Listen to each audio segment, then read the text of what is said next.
Eh bien, excusez le réveil. Bonsoir, bienvenue à la séance du Conseil du 20 novembre 2012. Alors, ce soir, je vais commencer en disant... 2012. Les dynamiques ne manquent pas dans l'agglomération de Longueuil. La ville-centre et ses arrondissements, les villes liées et leur identité, toutes passent par des choix politiques, économiques, communautaires et culturels. Longueuil 2012 est une année d'investissement. 4,3 millions de dollars à la place Charlemagne, 80 millions en infrastructure et près d'1 million de dollars pour instaurer un marché public. L'ouverture officielle a été faite à la fête des maires. Monsieur le Président, ce soir, nous présentons notre proposition d'amendement à la Charte de la Ville dans le dossier relatif au nombre de districts. Conseil de ville de Longueuil, dorénavant, les conseillers font face à une nouvelle règle du jeu. Le nouvel article 91 impose au conseil de fermer à 22 heures pour reprendre le lendemain matin. Moins de temps pour le tour de table. La mairesse de Longueuil, Caroline Saint-Hilaire, en avait ras-le-bol des séances qui s'éternisaient jusqu'en début de nuit. Le jour où je travaille. Le conseiller Michel Latendresse et la conseillère Joanne Fontaine-Déhay, tous les deux indépendants, estiment qu'ils perdent leur droit de parole. Ça veut dire que je perds mon droit de parole, je perds mon droit de poser des questions comme élu, et ainsi de suite, le lendemain. Vous reviendrez le même matin, ça marche pas, là. Les citoyens, ils travaillent, ils pourront pas revenir le lendemain. Mais il y a aussi les élus. Nous, les élus, là, on en a des questions à poser et vous voulez nous museler dans notre droit de parole.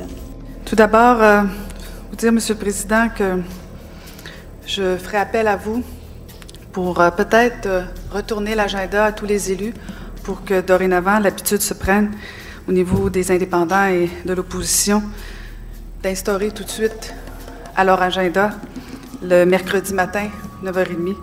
Donc, ce ne sera pas une surprise de bloquer tout de suite à l'agenda le lendemain du Conseil de ville du 12 décembre, de bloquer ce moment-là pour être présent. Ça fait partie de nos tâches. Un peu comme le disait M. Lemire, on est payé pour ça, pas juste pour le mardi soir.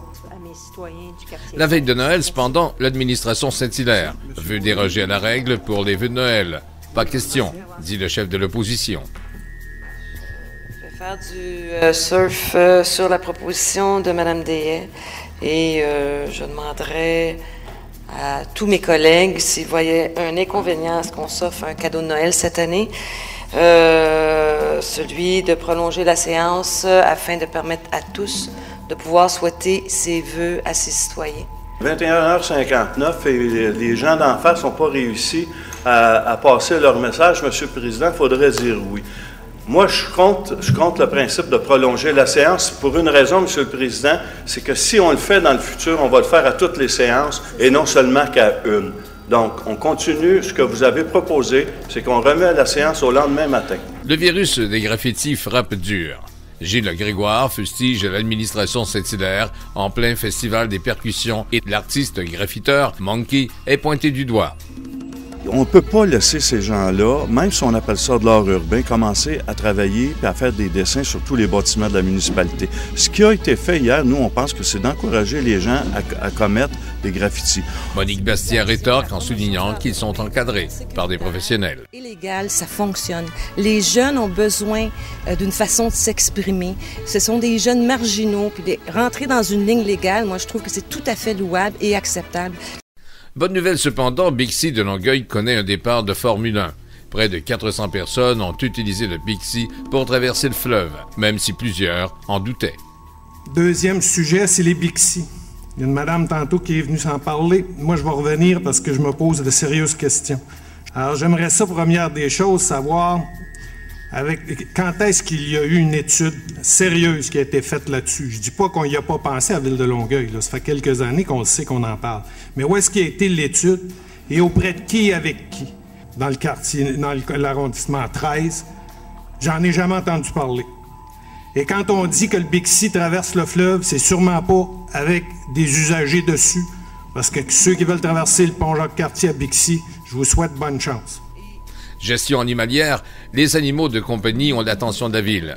Suite à une séance de consultation citoyenne pour solutionner le problème de l'intolérance canine au parc New Haven, Monique Bastien élabore une politique. Présenter le projet cette fin de semaine mais je pense que, étant donné l'ampleur de l'insatisfaction de certains citoyens, ça me ferait largement plaisir de faire une soirée d'information et de présenter le projet, de prendre en note les appréciations, les recommandations, etc., etc. Nous croyons à la Ville de Longueuil, Monsieur le Président, que la cohabitation est possible. La réglementation permet la promenade en laisse dans les parcs de la ville, sauf dans les aires de jeu et dans les aires sportives.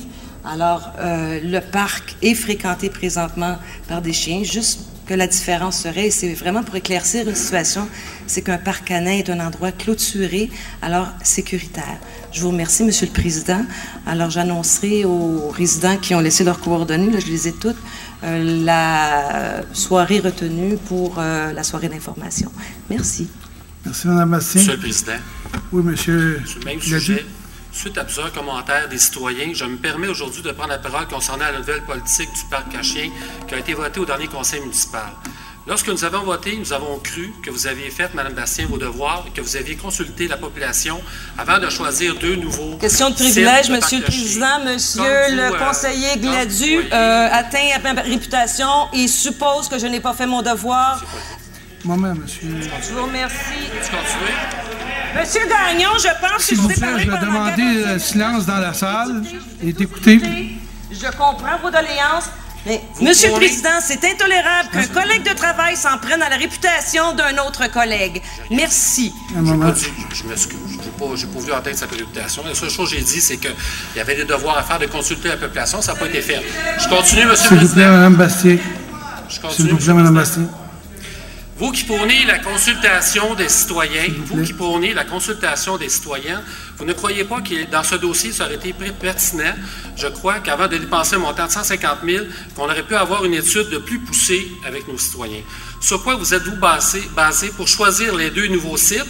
Et ça comprend aussi le parc, ce petit parc. Par exemple, le parc New Haven, qui est entouré de 4 garderies et avec des éducatrices qui sont obligées de trouver un autre parc pour leurs enfants. Que répondez-vous à la... Régie interne maintenant, jeu de chaises au cabinet. L'ex-bloquiste José Baudin remplace Thérèse Sainte-Marie au cabinet de la mairesse. Jacques Tétrault remplace Linda Rivard aux communications. Guy Benedetti quitte pour le RTL et le directeur général de la ville de Joliette, Rénal Gravel, entre en poste. Enfin, le greffier de la ville tire sa révérence. De tout ce que c'est le dernier conseil de ville de Maître Carrier, notre greffier, je peux encore l'appeler comme ça pour quelques heures, quelques jours. Il quittera le 26 octobre prochain, après avoir été greffier pendant près de 25 ans. Pardon, je suis en train de vous vieillir, Maître Carrier. Remercier publiquement. Merci, Maître Carrier.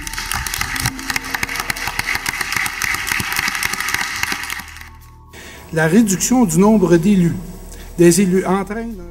À la veille d'une année électorale, Longueuil redécoupe sa carte électorale en 15 districts au lieu de 26. Tous les districts qui vous est présenté dans le projet de règlement ce soir rencontrent ce critère important de la loi. In Greenfield Park, right now, actually the way it's working, we have 3 councillors, we have 3 votes, 3 voices.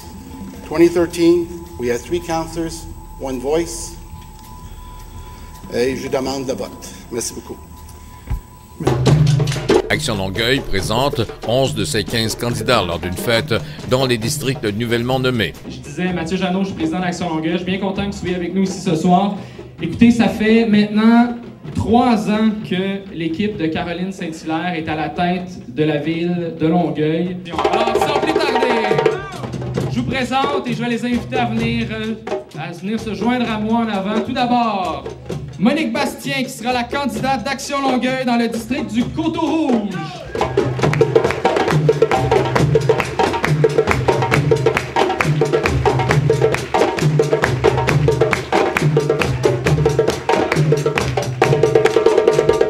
Albert Baudry, qui défendra nos couleurs dans le district de Saint-Charles.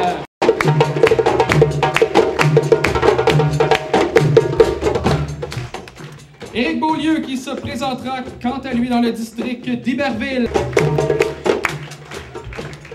Nathalie Boisclair, qui aura beaucoup de territoire à couvrir. Elle sera candidate dans le district Vieux-Saint-Hubert de la Savane. accueillir Lorraine Guay-Boivin, future candidate d'Action Longueuil dans le district des Maraîchers à Saint-Hubert.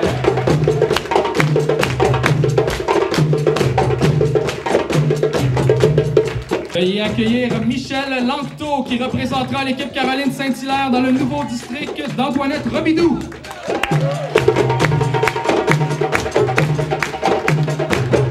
Je vous présente aussi Benoît Lécuyer, qui, quant à lui, va défendre nos couleurs dans le district de Boisé-du-Tremblay.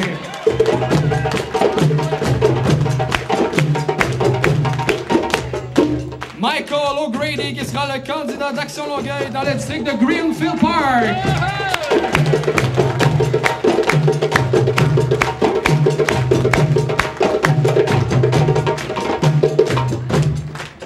Sylvie Parent, qui sera la candidate dans le district où nous sommes ici ce soir, Fatima du Parcours du Cerf.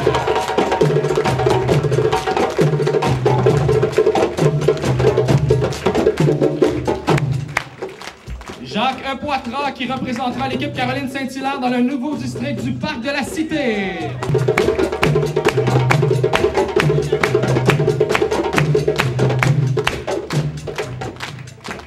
Et notre doyen, Roger Roy, qui sollicitera l'appui de tous les électeurs du nouveau district de La Flèche sous la bannière d'Action Longueuil.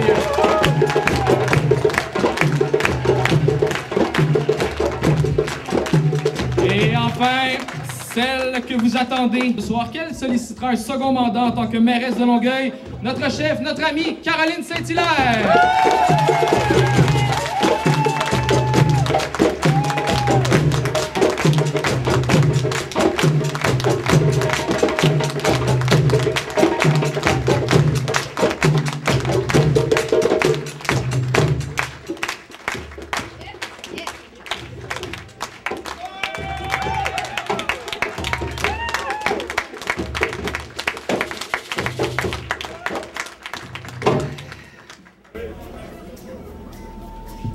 Bonsoir tout le monde.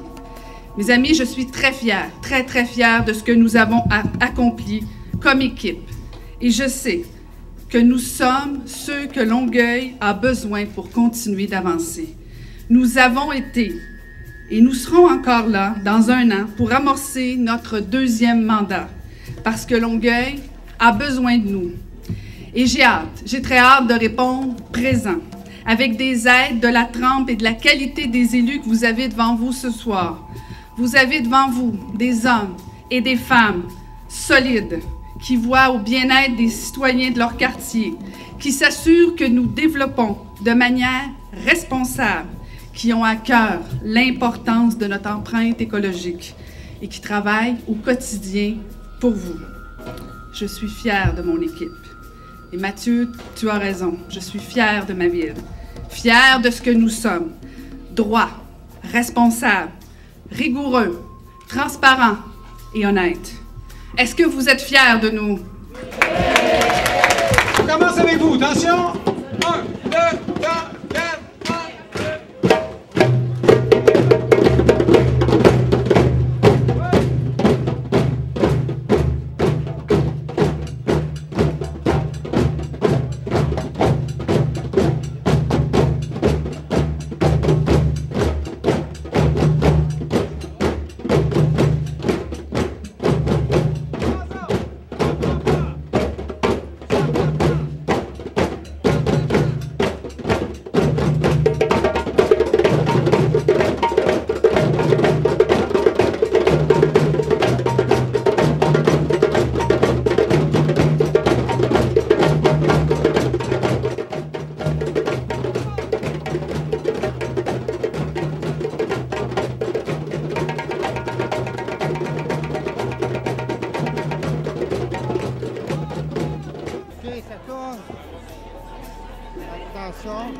On va essayer de parler plus fort que la musique. Alors, mesdames, quelles sont vos impressions de voir que vous ne serez pas là l'an prochain? Bien, j'étais un peu triste, effectivement, mais c'est une décision qui était mûrie depuis plus de 3 ans à mon dernier mandat. Je savais que c'était mon dernier mandat que je voulais faire. Et c'est quoi votre principale réalisation à Greenfield Park? L'amour de mes citoyens. Puis ils me le rendent bien. Juste un exemple. Avoir beaucoup de proximité avec les associations et d'avoir réalisé des choses pour les associations, donc comme un terrain synthétique pour les gens du football, ça c'est bien apprécié. Plein d'autres choses. Mais c'est d'être là pour eux 7 jours semaine. C'est une surprise, votre départ? Non, pas vraiment.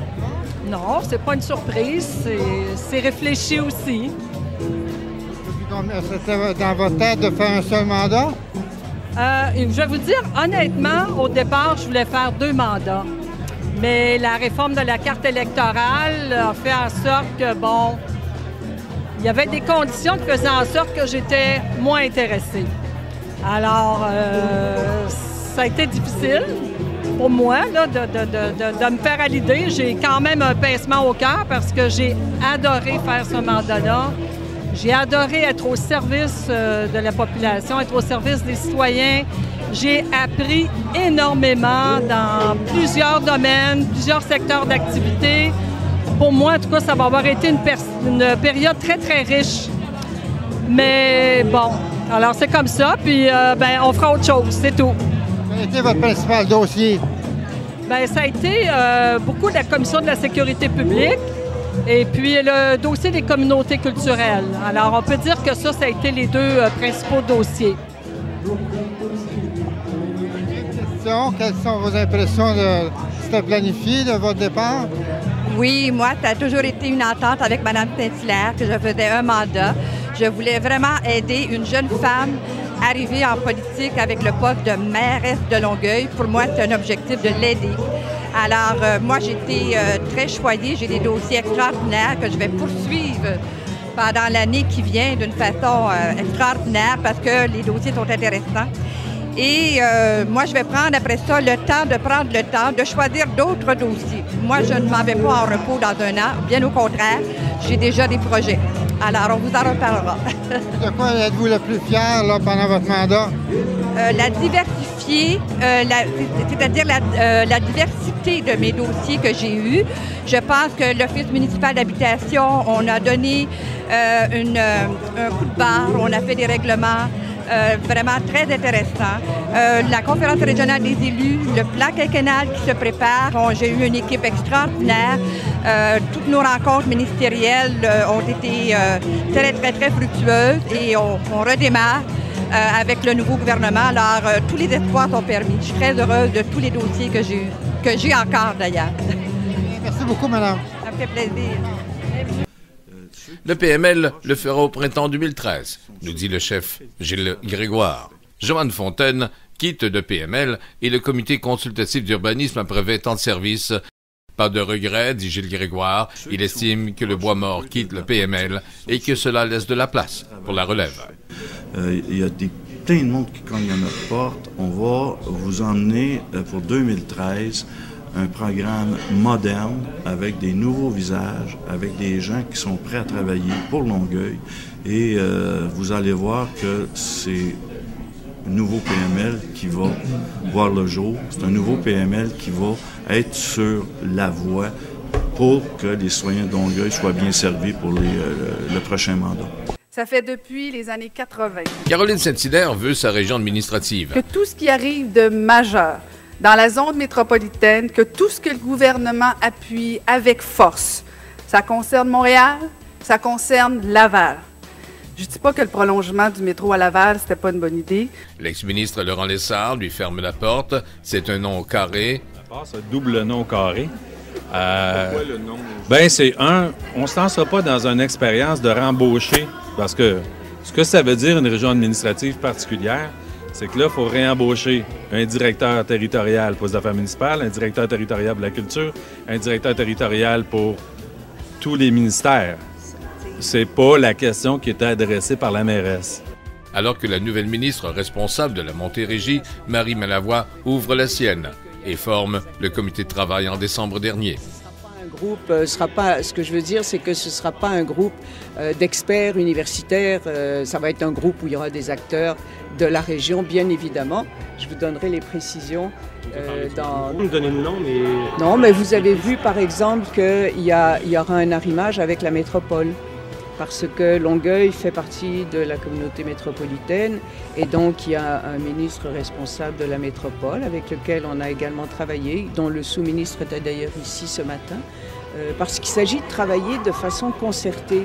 Il ne s'agit pas de faire des choses en disant Longueuil veut son autonomie totale et pas travailler en concertation avec les autres. Je pense que Longueuil veut avoir une meilleure force de frappe, une meilleure cohésion.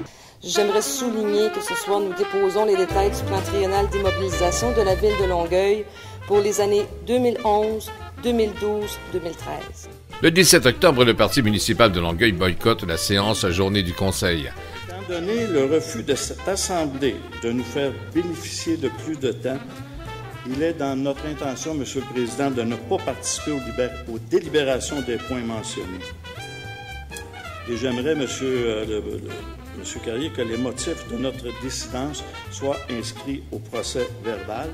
Et j'invite l'opposition à quitter la salle durant les présentations des points 1.53 et 1.56. Merci, M. le Président.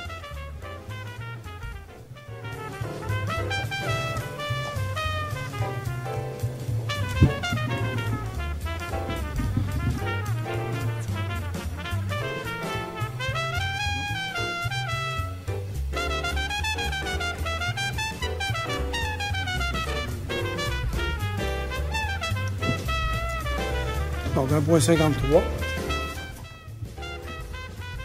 adopté. 1.54, adopté. 1.55, adopté. Vieux-Longueuil maintenant. Dans le Vieux-Longueuil, les projets immobiliers soulèvent des tempêtes. Démolition sauvage du 228 Grant, le promoteur est poursuivi par la ville. Le comité consultatif pour la protection des biens culturels montre les dents contre les promoteurs qui s'attaquent au patrimoine bâti. Êtes-vous au courant que dans le Vieux-Longueuil, il y avait un projet de 6 logements qui était présenté. Vous devez être au courant parce que c'est mon projet. Puis que la ville m'a fait une offre de construire 3 logements en échange de la démolition d'une maison. Je veux savoir si vous êtes au courant de ça, s'il vous plaît. Autre projet maintenant, celui du Boisé-Roberval. Lors d'une séance du conseil d'arrondissement du Vieux-Longueuil, les citoyens veulent stopper le développement d'Inomax, le projet vert urbain. Le projet va de l'avant, le conseiller Benoît Lécuyer le défend, bec et ongles. Hier, j'étais ici à la même heure.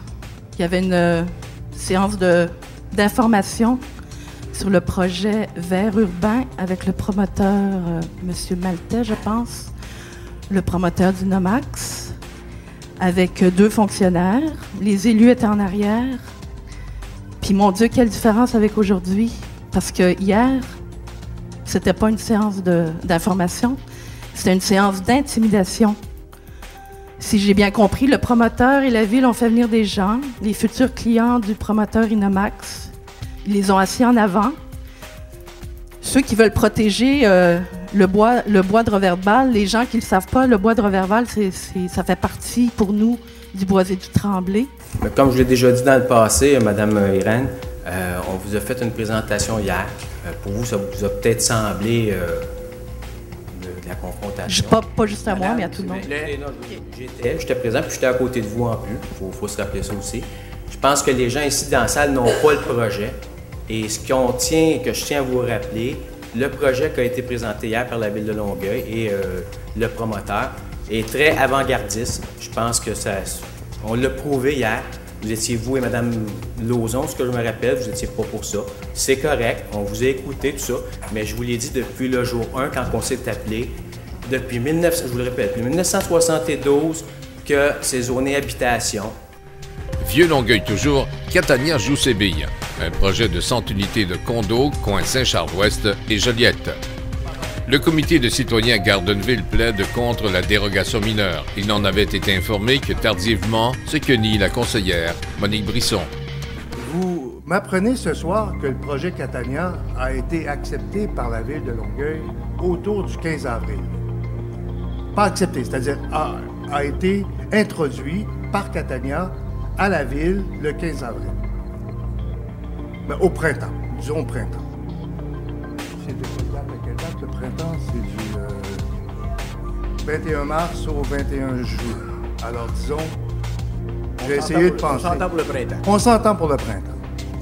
Moi, peut-être tous à peu près du même âge ici, à ma façon de voir la chose municipale, il me semble que quand un projet est présenté dans mon quartier, si je suis un élu de ce quartier, c'est la première des choses, je suis la première personne visée.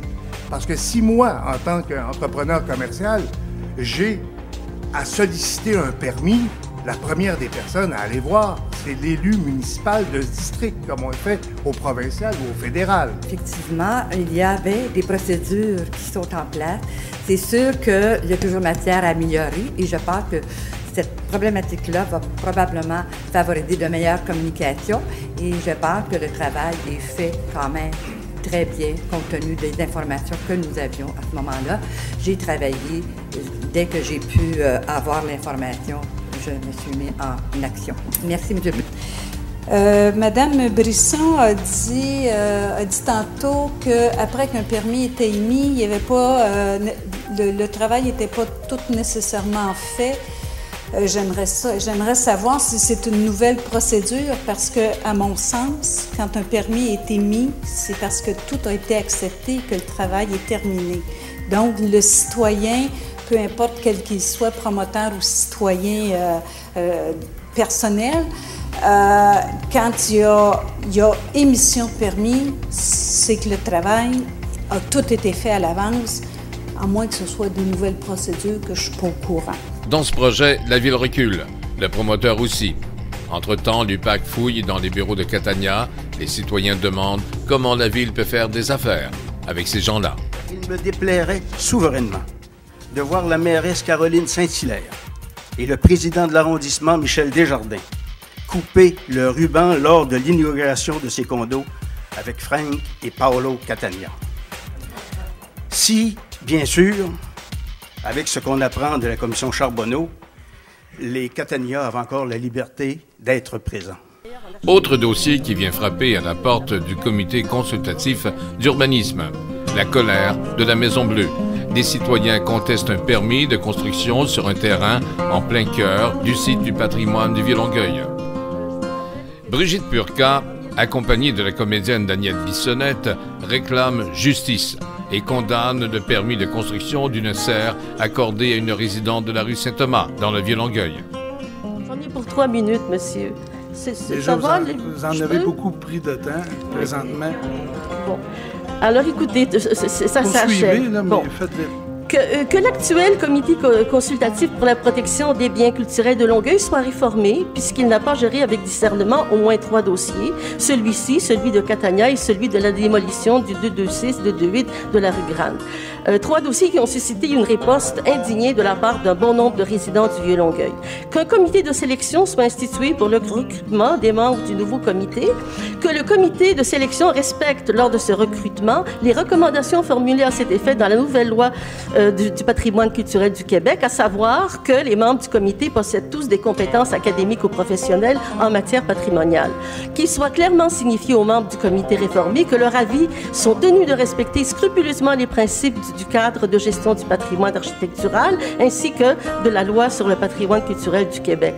Que la pertinence et l'exactitude de la demande de permis soient vérifiées sur place, de visu, par un membre du comité et qu'une inspection soit prévue à la fin des travaux. Que le conseil d'arrondissement du Vieux-Longueuil crée des mécanismes de médiation ou de contestation susceptibles d'aider les citoyens lésés dans leur droit à obtenir justice. En ce moment, toutes les décisions de la Ville sont coulées dans le bronze. À moins d'intenter un procès, le résident du Vieux-Longueuil n'a aucun recours en cas de litige, même pas auprès du protecteur du citoyen, lequel ne touche pas aux recommandations des comités. Dans pareil contexte, nous ne sommes plus en démocratie, mais en oligarchie. Voilà, je voudrais vous signaler qu'il y a une pétition qui a été faite par plusieurs citoyens résidents du Vieux-Longueuil que Danielle Bissonnette va vous présenter. Je vous remercie, puis excusez-moi encore, mais il y a une méprise. Madame Bissonnette.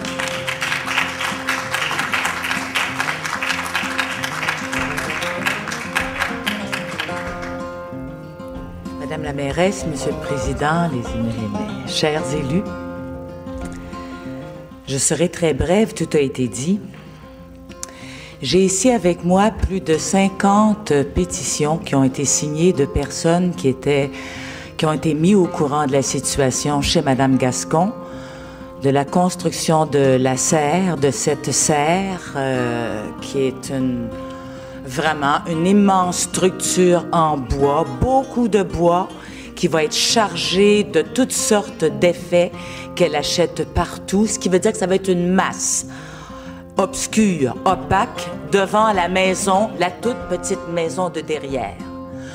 Je trouve ça extraordinaire de voir ici tout un groupe, de l'énergie que nous avons dépensée, que nous dépensons encore pour une telle histoire, pour une telle aberration d'une chose absolument normale que on veut bâtir une serre chez soi qui est absolument légitime et qu'on a 2 fois plus de terrain de l'autre côté de notre maison, ce qui est maintenant vers la droite, vers le fleuve, qu'on aille se planter là, devant cette maison-ci qui est derrière, qui n'aura plus de vue.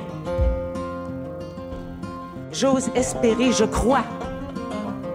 Et je ne suis pas la seule, il y en a plus de 50 qui connaissent parfaitement le dossier. C'est pas du porte-à-porte qui ont été faits avec des signatures qui veulent rien dire. C'est tous des gens qui connaissent la situation et qui prennent à cœur notre ville et le patrimoine de notre ville. Alors j'ose espérer, et avec eux nous espérons justice. C'est le seul mot. Justice. Merci. Merci, Mme Ailleurs, c'est une fin de non-recevoir pour le projet des habitations Harmonie à l'île aux Joyal. La promoteur Ginette Paquette veut acheter le terrain, la ville dit non. Harmonie et la ville sont encore en litige sur l'avenir d'un petit boisé au parc de la Cité. Je dois laisser le soin aux gens qui ont reçu les offres ce matin de regarder ça. Il y avait un zonage assez varié, donc chaque entrepreneur présente ce qu'il veut. C'est certain que nous, on regarde un peu tout, la rentabilité. C'est un dépôt d'offres qui était très complet. On devait avoir fait les plans, on devait fournir tous les échantillons des matériaux, remettre un plan des intérieurs et des perspectives extérieures, évidemment, pour démontrer de quoi aurait l'air le projet un coup terminé. Vous avez un autre terrain, on ne peut pas passer à côté, bien sûr, c'est devant le parc de la Cité. Vous êtes en conflit à l'heure actuelle avec la ville de Longueuil là-dessus. Quels sont vos espoirs que ça se règle de façon équitable pour tout le monde? Bien, vous savez, c'est judiciarisé actuellement. Donc, j'ai dû déposer une action contre la ville de Longueuil. Je suis propriétaire légal et j'ai tous les droits de construire. Et la ville avait d'ailleurs travaillé conjointement avec moi dans le but de faire un projet. Donc, je pense que je suis dans mes droits. Donc, la ville vous refuse le permis de construire. C'est un peu ça qui est le litige. C'est pour quelle raison exactement? Bien, c'est suite à une promesse électorale, évidemment. Le projet qui a été présenté par Harmonie ne correspondait pas en tout point à ce qu'on cherchait sur cet îlot-là. Il y avait des technicalités qui ne répondaient pas à ce qu'on voulait là. Donc, ça faisait partie des critères. Il y avait des critères très, très, très précis et elle n'a pas rempli les critères. Donc, c'était de notre droit là, de dire, bien, c'est pas ça qu'on veut, on veut autre chose. Mais il n'y avait pas d'autre appel de proposition. Donc, c'est sûr que c'est comme si on se retrouve avec rien. Fait que là, on est en mode de réflexion. Alors, bonjour à tous, mon nom est Aline Bouchard. Je serai avec vous pendant toute la journée, mais très brièvement pour la débuter. C'est mon privilège de vous accueillir à ce 2e forum économique de l'agglomération de Longueuil. Et cette année, nous nous tournons résolument vers l'action, vers nos priorités pour le développement socio-économique de l'agglomération. Boucherville était l'hôte du 2e forum économique de l'agglomération de Longueuil. Près de 200 acteurs socio-économiques s'étaient réunis pour cette seconde édition à l'hôtel Mortagne de Boucherville. Des ateliers portant sur les priorités de développement de l'agglomération, les participants, des gens d'affaires, des représentants d'organismes et d'institutions, ainsi que des élus, ont discuté des stratégies de développement économique et des résultats à atteindre pour l'avenir du développement de l'agglomération. C'est Jean Lapierre, analyste politique pour la télévision et la radio, qui a assuré l'animation de cet événement. Nous avons rencontré quelques décideurs. c'est intéressant de voir le groupe qui s'est réuni aujourd'hui puis qui se donne la peine de réfléchir sur l'avenir économique de Longueuil et franchement de toute l'agglomération. Il y a un beau mélange, les gens sont studieux. Le fait d'avoir la ministre responsable de la région qui commence le matin en prenant certains engagements, dans certains cas un peu tièdes, je dirais, sur la question de la municipalisation de l'aéroport, je pense que c'est beaucoup plus ferme. Sur la question de la région administrative, là, on a vu que, sincèrement, on peut peut-être aboutir avec un chameau à 3 bosses, mais ça ne sera pas une région administrative. Cependant, les préoccupations et les priorités qui vont être dégagées aujourd'hui, je pense que la région n'a jamais eu une si grande force politique. Bien, écoutez, vous avez été à même d'entendre Mme Lavoie ce matin mentionner la mise sur pied d'un comité de travail. Je pense que le vieux langage de la CRE se contient depuis le début, d'ailleurs, c'est qu'il faut absolument que l'agglomération de Longueuil possède les mêmes outils de développement ou acquiert les mêmes outils de développement que n'importe quelle région du Québec comparable. Je pense à Laval, ça nous prend ces outils de développement-là pour être capable de réussir. Alors, poursuivons. Je pense que le dialogue est bien engagé. On attend beaucoup de ce comité de travail-là. Écoutez, c'est sûr que l'aéronautique, c'est toujours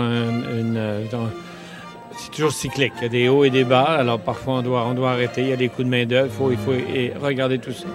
Mais en général, dans la grande région métropolitaine de Montréal, on s'attend plus à un manquement de main-d'œuvre en aéronautique qu'à des congédiements massifs. Alors, je ne suis pas vraiment inquiet parce que nos étudiants savent quand même qu'ils ont des emplois d'avenir. Ceux qui disparaissent, c'est plus des emplois moins qualifiés, là. Alors que nous, nos étudiants, comme ils travaillent au niveau technicien, ils travaillent dans les services d'ingénierie, c'est toujours des choses qui... Le service du développement et de la recherche est quand même en expansion. Alors, Madame Denise Marion, vous êtes directrice des Jeux du Québec et vous avez comme responsabilité présentement d'organiser les Jeux du Québec à Longueuil. Tout à fait, dans l'agglomération de Longueuil, oui. L'agglomération, évidemment. Pouvez-vous nous expliquer vos tâches exactes? Oui, on a eu les Jeux par Sport Québec au mois de janvier 2012. Donc, on a mis en place une structure temporaire jusqu'à l'été qui vient de passer. Par la suite, on a mis un conseil d'administration, un conseil exécutif, puis on a engagé, j'ai été engagée comme directrice générale et on a engagé aussi les directeurs adjoints. Donc, on est à l'étape maintenant de structurer les Jeux du Québec de l'agglomération 2014. Donc, on s'assure que les plateaux sont de bonne qualité. On va s'assurer qu'on va trouver les bénévoles nécessaires. On va avoir des employés. On va monter peut-être à une quarantaine d'employés. On va travailler peut-être avec 5000 bénévoles, 3700 athlètes. Les Jeux du Québec de l'agglomération, c'est plus gros que les Jeux d'hiver olympiques. Donc, en termes d'ampleur, de grosseur, de structure, c'est important. Et c'est apporter notre contribution, notre vision, nos enjeux, etc. au niveau d'entreprise économie sociale. Certex, ça fait 20 ans qu'on existe. On a 130 employés, dont plus de 75 % ont des limitations fonctionnelles. Donc, c'est important d'avoir la présence aussi des entreprises d'économie sociale parce qu'on joue un rôle primordial dans l'économie de l'agglomération de Longueuil. Puis c'est important d'apporter notre petit grain de sel aussi et partager ça avec les gens et aussi acquérir certaines informations de ce qui se passe dans notre milieu auprès des entreprises. Et on a l'impression que ce qui a été fait l'année passée comme travail vraiment a été pris en considération. Et aujourd'hui, au lieu de donner des états d'âme, on est dans parler de l'action. Et pour moi, c'est comme homme d'affaires, j'aime ça parler de l'action. J'aime pas ça parler, brasser des mauvaises choses. Alors, tout le monde est essayé de construire. Et la formule, je pense qu'elle est bonne, parce que faire participer autant de personnes dans des ateliers, c'est pas évident. Merci de votre présence ce soir. Mon nom est Jacques Tétrault, je suis directeur des communications de la Ville de Longueuil. Et nous tenons ce soir une séance de consultation publique sur le budget qui approche. C'est une soirée de consultation pré-budgétaire. Consultation prébudgétaire, les contribuables de Longueuil se prononcent sur les 3 grands défis financiers de la ville en 2013. Sylvie Parent y va de son énoncé économique. Cet exercice est essentiel, vous le savez, et on n'arrête pas de le dire, pour saisir les vraies priorités qui vous interpellent. Alors que nous sommes confrontés, vous le savez, par les demandes des citoyens, des organismes du milieu et des différentes personnes qui nous interpellent au niveau soit administratif ou politique, les demandes sont constantes et sont importantes. Et il faut faire constamment la différence entre l'urgence, l'utile, l'essentiel et ce que l'on aimerait bien avoir. Dans chaque cas, il faut mesurer aussi l'ensemble de tous ces besoins à travers la ville. Si cela est équitable pour tous et si cela convient aux besoins de tous. Lors de la présentation du budget 2013, la mairesse de Longueuil y va de son énoncé économique, soulignant l'héritage budgétaire de l'ancienne administration. Nous allons procéder maintenant au point 1.2.1, qui est l'exposé sur la partie du budget de la ville visant ses compétences locales pour l'exercice financier 2013. Je vous invite, Madame la mairesse. Merci, Monsieur le Président. Monsieur le Président, c'est avec énormément de fierté que nous vous présentons le budget de la Ville de Longueuil, budget 2013. Je parle de fierté, Monsieur le Président, car rappelons-nous que dès notre arrivée en 2009, notre administration a été confrontée à un manque à gagner de 29 millions de dollars. Réplique, le conseiller Robert Gladu saute sur l'occasion pour rappeler le bourbier financier, laissé et créé par la période fusion-diffusion. 29 millions de trous puis de l'équipe. Moi, j'ai connu, puis il y a des gens de l'autre bord qui ont connu, quand on est parti en 2001. En 2001, on a parti une nouvelle ville, puis on s'est fait une fusion forcée qu'on a subie par le Parti québécois. Puis qu'à partir de là, on est parti avec un déficit en partant, là, Monsieur le Président, là, de 465 millions. En partant, là, on est déficitaire là, parce qu'on est obligé de fournir des camions de pompiers, on est obligé de fournir des chars de police, on est obligé de former toute une grande ville qui s'appelait Grand Longueuil. Puis on était rendu à ce moment-là la 3e plus grande ville au Québec. On faisait un petit clin d'œil à Laval parce qu'on était la plus grande ville. Puis à partir de là, il y a beaucoup de villes, des petites municipalités qu'il y avait à l'époque qui ont laissé aller un paquet d'infrastructures, un paquet de choses. La grande ville l'a ramassé, puis ont parti tout ensemble, avec au-dessus de 32 élus, qui ont bâti cette ville-là. On est parti avec des déficits en partant, puis on n'avait comme pas le choix. Puis on a ramassé toutes les dettes de toutes les petites villes. Puis au bout de la ligne, on va se faire lancer des roches parce que l'administration d'avant n'a pas été bonne. Hey, je peux vous dire que l'administration d'avant, là, ils ont fait des pieds et des mains. Puis pour être capable de bâtir ce qu'on a bâti là. Puis si on a un hôtel de ville ici, là, c'est grâce aux administrations d'avant qui ont réussi à se mettre un pied à terre parce qu'il y avait des litiges avec les petites villes encore, des petits empires, des petits ci, des ça, puis on en voit encore aujourd'hui. Mais je pense qu'on est en train de bâtir une belle grande ville qui s'appelle Longueuil. On devrait arrêter de regarder en arrière parce que ça fait déjà 3 ans. On va être dans la quatrième année. Ils vont encore nous parler du déficit de 29 millions. Mais ils ne nous parleront pas pendant ce temps-là qu'on a eu quasiment 1 milliard à payer d'endettement parce qu'on a défusionné notre ville, puis après ça, on l'a fusionné, vice-versa. Fait que moi, ce que je peux vous dire, Mme Parent, vous me direz n'importe quoi, mais l'autre chose que je vais vous dire, c'est que si vous auriez été là à cette époque-là, je ne suis pas sûr que vous auriez fait la même chose. Merci. Vent debout, la mairesse de Longueuil fait voter un budget de 373 millions de dollars et balisé néanmoins sur l'inquiétude des effets du budget du nouveau gouvernement marois. Mais on le dit depuis longtemps, il nous faut des sommes importantes pour développer le transport en commun. On a besoin que le gouvernement du Québec s'assoie avec les municipalités pour justement augmenter l'offre en transport en commun. Ça ne peut pas être que aux frais des contribuables, qu'aux frais des municipalités. Le gouvernement du Québec doit aussi faire sa juste part. Et par votre voix, Monsieur le Président, j'espère être entendu au gouvernement du Québec. Il y a d'autres enjeux très importants en termes d'infrastructure. On le sait, là, on le dit depuis qu'on est arrivé depuis 3 ans, il faut faire beaucoup d'investissements. Et ça peut pas, l'équilibre budgétaire à Québec ne peut pas se faire sur le dos de nos infrastructures. Mais je suis quand même, malgré ma petite zone d'inquiétude, confiante qu'on saura se faire entendre dans les prochains mois. En tout cas, comptez sur moi, Monsieur le Président, parce que je pense qu'on a des dossiers solides. Pensons au réseau supérieur, qui est un investissement important pour notre communauté. Pensons au théâtre de la ville. Pensons au prolongement du métro. Mais j'invite l'ensemble des collègues du conseil municipal à se joindre à moi pour que, justement, notre région se fasse entendre auprès du gouvernement du Québec. Aéroport de Saint-Hubert, Dachel réunit ses membres. À l'ordre du jour, la démission de la firme de vérification KPMG et la nomination d'une nouvelle firme pour scruter les états financiers 2010-2011, 2011-2012. José Prudhomme.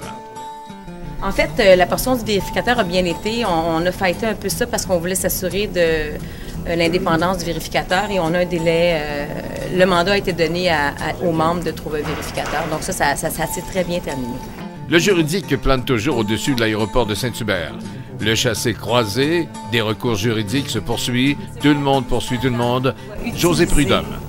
Le micro d'une assemblée des membres pour réussir à avoir de l'information qu'elle ne détient pas en étant administrateur, alors que d'autres administrateurs la détiennent et que la mairesse Saint-Hilaire la détient. Et déjà là, je pense que ça vous donne une idée. J'ai été obligée de prendre un micro pour avoir des informations. Et j'ai appris des choses ce soir que je ne savais pas comme administrateur. Comme mettons? Bien, comme le fait que M. Parent a eu le rapport de KPMG le 10 juin, quand les administrateurs l'ont eu le 13 juin, et que j'étais coulée, je suis accusée dans les médias d'avoir coulé le rapport. Je peux vous dire que ce soir, j'en ai su pas mal. Entre-temps, la Cour supérieure accueille la requête de Max Aviation et impose à Mediasud de dévoiler ses sources journalistiques. L'affaire Prudhomme versus Mediasud connaîtra son apogée en avril 2013. Les médias Point Sud et Mediasud lancent alors le débat sur les poursuites Bayon. André Bellil est président de l'Association québécoise de lutte contre la pollution atmosphérique. Normand Landry est sociologue et professeur en sciences humaines. Maître Michel Bélanger est avocat spécialisé en environnement et en recours collectif. Pas question de se laisser faire. Il y a toujours un salaud quelque part qui va essayer de nous planter ou de nous mettre dans le trouble ou de salir ce qui est propre. SLAP, c'est très simple à comprendre. C'est une démarche d'intimidation judiciaire qui vise à faire taire, à intimider ou à punir des gens qui ont dit des choses qui interpellent et surtout irritent des gens qui ont les ressources pour traîner des adversaires politiques devant les tribunaux. En fait, la poursuite abusive, c'est qu'il y a une poursuite qui est déposée, mais je vous dirais que dans 90% des dossiers qui nous sont venus indirectement ou des appels de citoyens, il n'y avait pas de poursuite de déposer. D'ailleurs, le barreau du Québec, quand la loi a été déposée, a dit, ben voyons donc, c'est un faux problème. Il s'était fait planter, d'ailleurs, médiatiquement, parce que c'était le seul organisme qui est venu dire que c'était un faux problème, la question des SLAP. Nous, on est venus à cette idée-là de municipalisation de l'aéroport, qui était la seule option possible pour la municipalisation de l'aéroport de Saint-Hubert s'enclenche. Caroline Saint-Hilaire l'impose. Le conseil d'agglomération en est saisi. Les maires des Villiers ne signeront pas un chèque en blanc. Paul Leduc exige un plan d'affaires. Donc, écoutez, c'est sûr que je l'ai dit, puis je l'ai dit encore au nom du conseil de ville, si la ville de Longueuil veut prendre l'aéroport en main et puis qu'elle nous demande une délégation de compétences d'agglomération, je pense qu'il n'y a personne qui va chez nous, il n'y a personne qui va s'opposer à ça. Il faut le dire aussi. Mais c'est évident que la ville de Longueuil, faisant la demande, elle peut la faire toute seule sans aucune signature, je pense, là, une demande de changement législatif. C'est évident qu'il faut dire, puis c'est pas public, là, on n'aura pas de chiffre public, mais qu'on nous a présenté des scénarios où les villes de l'agglomération auraient à débourser des sous parce que c'est un risque important, puis on le comprend. Pour pallier à ce risque, c'est pour ça qu'avant de prendre des décisions sur un dossier qui va impliquer des sommes importantes pour la ville qui est la nôtre, Brossard, le Conseil a décidé actuellement de demander à ce qu'on ait des renseignements, un plan d'affaires avant de procéder. Alors, c'est simplement ça. Développement durable. Nature Action Québec accompagne la ville dans l'acquisition de terrains dans l'enceinte faunique du Boisé du Tremblay.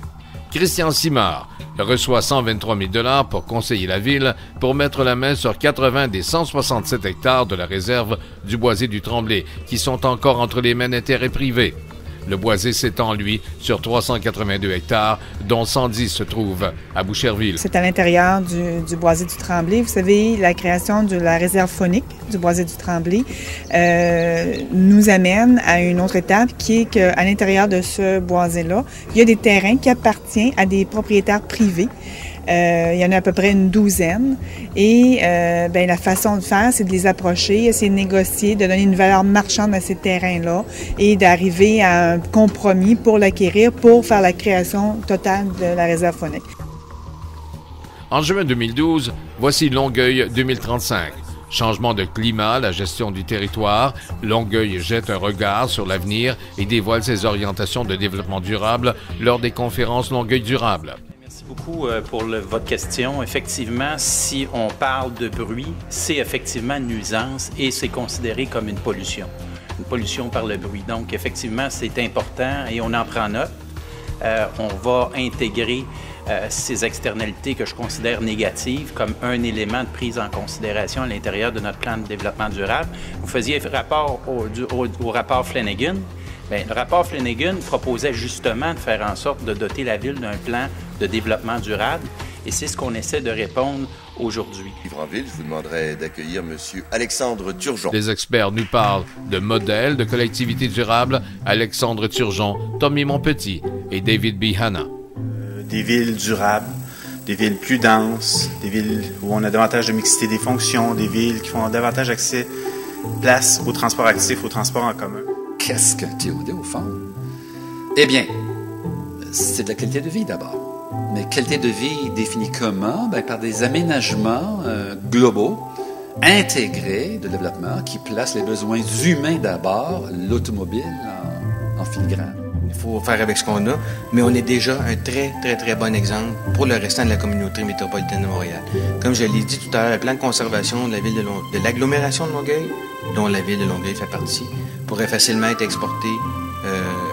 Et c'est ce qu'on va faire d'ailleurs avec les différents groupes environnementaux. On a été informé que tous les poissons et toutes les tortues dans le lac de la Cité sont morts. Il y en a eu une grande quantité qui ont été vues par les gens. Mais la nature étant plus forte que les souhaits, à l'été 2012, le lac de la Cité est envahi par les algues bleues.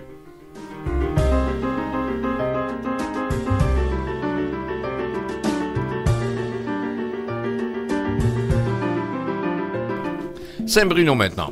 Le regroupement des citoyens pour la sauvegarde de la forêt des Hirondelles conteste la course au développement en densité qui dévore le territoire.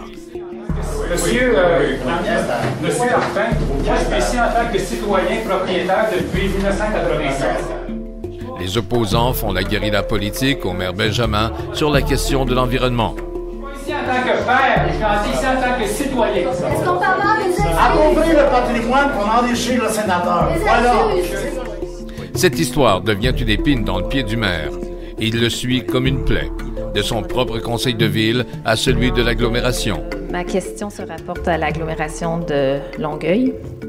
Donc, le lundi, le 10 décembre dernier, lors de la séance du conseil de ville de Saint-Bruno-de-Montarville, le maire de Saint-Bruno confirmait, après plusieurs mois de débats entre les citoyens et l'administration, que le plan... Obstacle politique cependant, encore devant le conseil d'agglomération, le regroupement se fait dire non. C'est un dossier local relevant de la municipalité et le terrain est d'ailleurs zoné résidentiel depuis plus de 50 ans. Oui, Madame Berthier. Madame la Présidente, vous comprendrez que c'est un dossier municipal, alors on ne peut pas se prononcer ici au conseil d'agglomération. Le parti montarvillois et le chef Martin Murray saisit l'UPAC, l'unité permanente anti-corruption, dans le dossier du Boisé des Hirondelles. Il y a collusion, croit-il, il existe des faits troublants. Les réponses qu'on nous a données sont insatisfaisantes.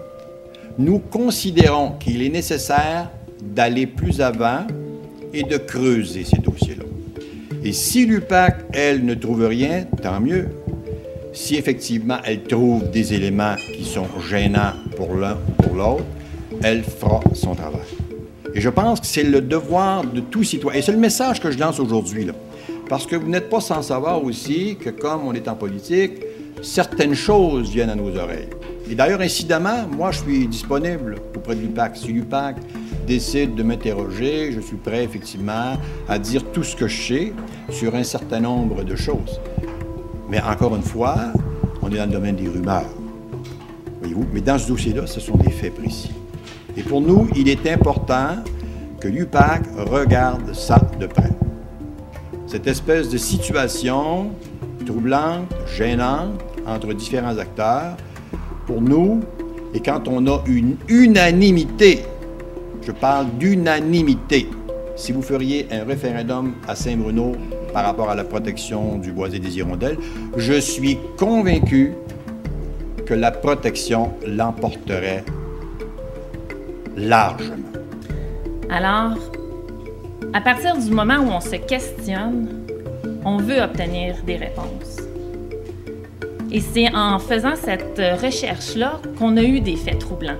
Martin vous en a parlé, mais moi aussi, j'ai été je suis devenue la confidente de citoyens et même de promoteurs immobiliers qui sont venus me voir et qui ont partagé avec moi des expériences vécues avec la municipalité et avec des cadres.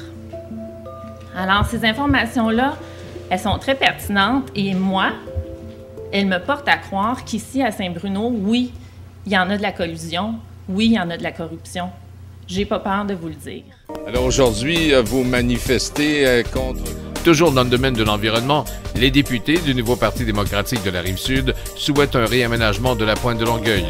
Il faut que les citoyens aient un accès libre de la berge du fleuve Saint-Laurent. Nous avons simplement eu l'idée de rassembler des citoyens intéressés par le développement de la pointe de Longueuil. On n'a pas de position précise. Au contraire, on est venu entendre les gens. Et c'est ce qui est intéressant ce matin. Je pense que t'en passes à ça, mais il y a beaucoup de gens qui ont plein de points de vue à émettre. Différents, très différents, intéressants. Et ce qui était important, c'est quand même la découverte de ce site-là, qui nous semblait intéressant.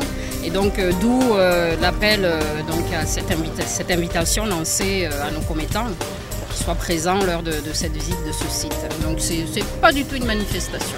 Mais quand même, on visite le site pas pour rien, pas pour juste le visiter, parce qu'il y a quand même un sous-jacent, là, je sais pas, des intentions de part et d'autre, soit gouvernementales ou d'entreprises privées là-dedans. Là. Bien, si je peux me permettre précisément là-dessus, s'il y a un enjeu qui nous tient à cœur très précisément, puis j'insiste, le but, c'est pas de manifester, parce qu'aujourd'hui, c'est tellement la mode de parler de manifestation, c'est de spécifier que l'accès à l'eau, c'est quelque chose qui est de juridiction fédérale. Nous, on est député fédéral des circonscriptions touchées. Et c'est ça précisément que nous sommes venus défendre, ou en tout cas à tout le moins faire connaître à tous nos concitoyens intéressés, c'est cette berge magnifique, ce gros bateau qui vient d'entrer dans la voie maritime et qui fascinerait tous les enfants qui le regardaient.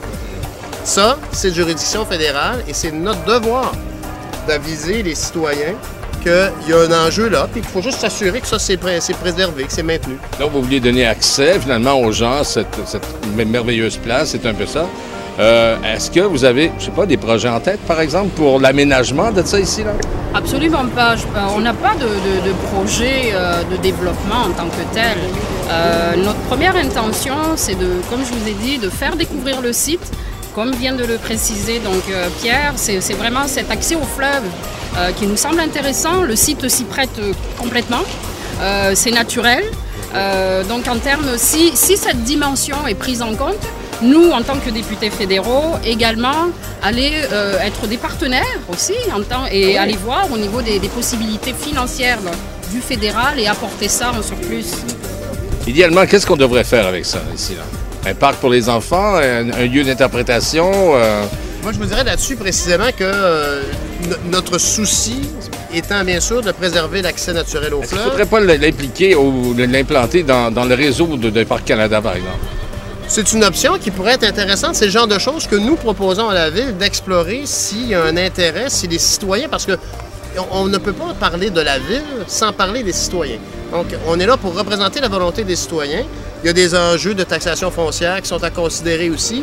Mais le but ultime, c'est de s'assurer que nous sommes au courant des intentions de nos citoyens. Brossard. Brossard remanie sa carte électorale et redessine les frontières de ses 10 districts. L'administration du maire Paul Leduc s'appuie sur l'écart à la moyenne d'électeurs dans chaque district qui ne peut dépasser 15%. Lors d'une première séance d'information, les citoyens en ressortent mécontents. La concentration de ces nouveaux électeurs est principalement dans le quartier 10-30, le district 1 et 9. L'écart du pourcentage entre avant et après du district 1 passe de plus 12 à presque moins 10, un écart de 21,88. Je pense qu'il y a eu, de ce côté-là, je pense que c'est beau d'évoquer le nombre des électeurs, mais c'est la population qu'il faut regarder aussi quand on fait un découpage. Puis je pense que l'exercice de division du secteur 8 était en soi inutile d'une part, et deuxièmement, irrespectueuse de la population parce qu'elle éjecte des gens qui sont connus et qui rendent de très bons services depuis plusieurs années. Alors, c'est ce qui me tient à cœur. C'est ce qui me tient. Les présentations des autres personnes sont excellentes, c'est le numéro 1, mais voilà mon opinion, voilà ma demande en fait, ma demande de citoyen. Non, monsieur, on a accepté une procédure. D'ailleurs, écoutez, les gens qui ont parlé ont respecté la procédure, ils l'ont accepté, se sont enregistrés. S'il vous plaît, M. Veillette, votre tour a passé tantôt. Les gens, merci beaucoup, merci. Alors voilà qui met... Vous allez aller contre l'Assemblée, M. le Président.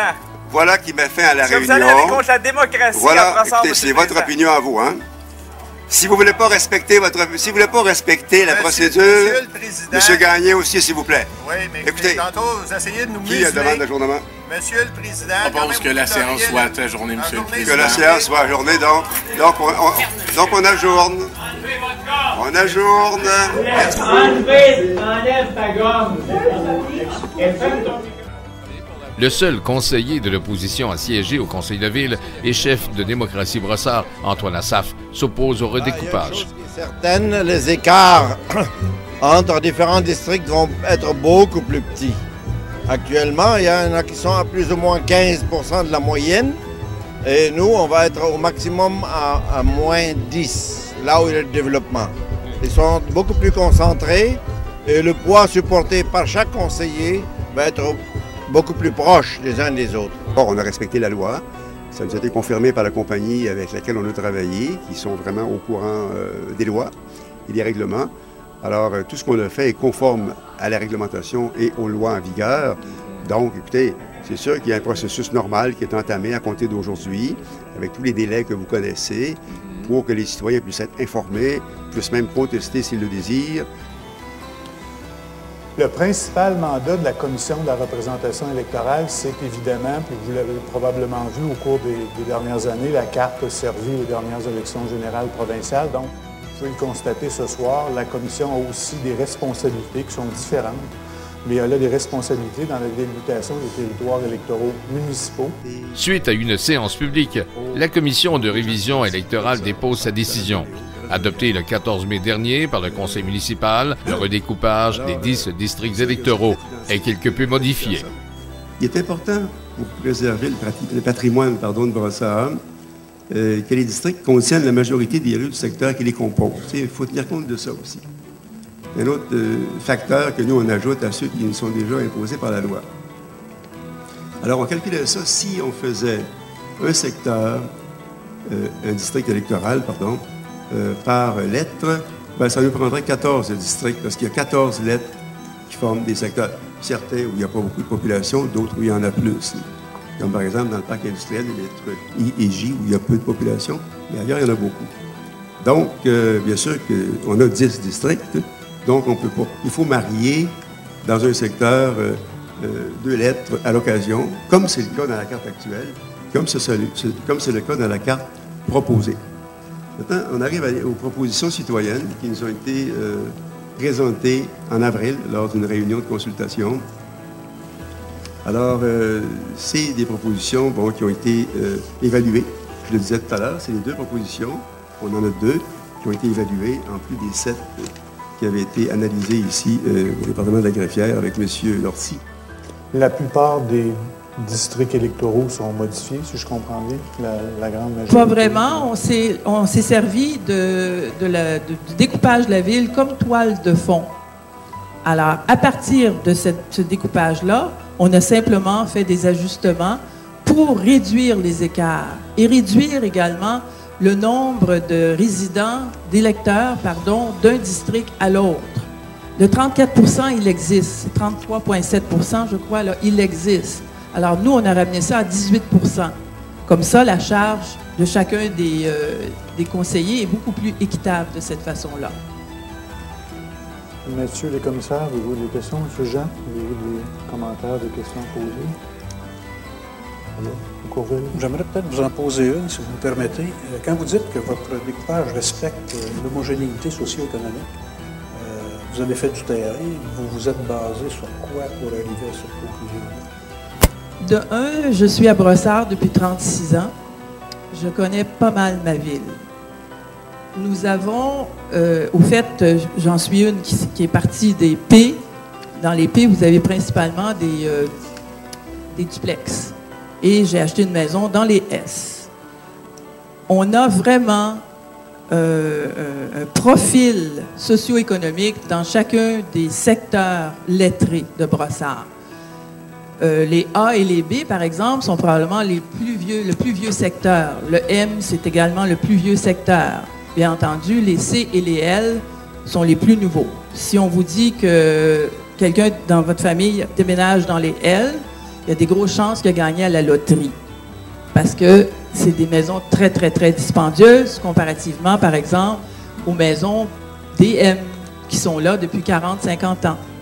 Alors, il y a vraiment un caractère, il y a un profil pour chacun des secteurs. Oui, il y a quelques lettres qui sont jumelées. On peut jumeler les S et les R. Ils ont été faits à peu près en même temps. Les T ont un certain caractère. Les P et les V sont... Maintenant, voici enfin notre carte. Notre carte, de façon générale, on a essayé de faire un découpage beaucoup plus uniforme et beaucoup plus régulier.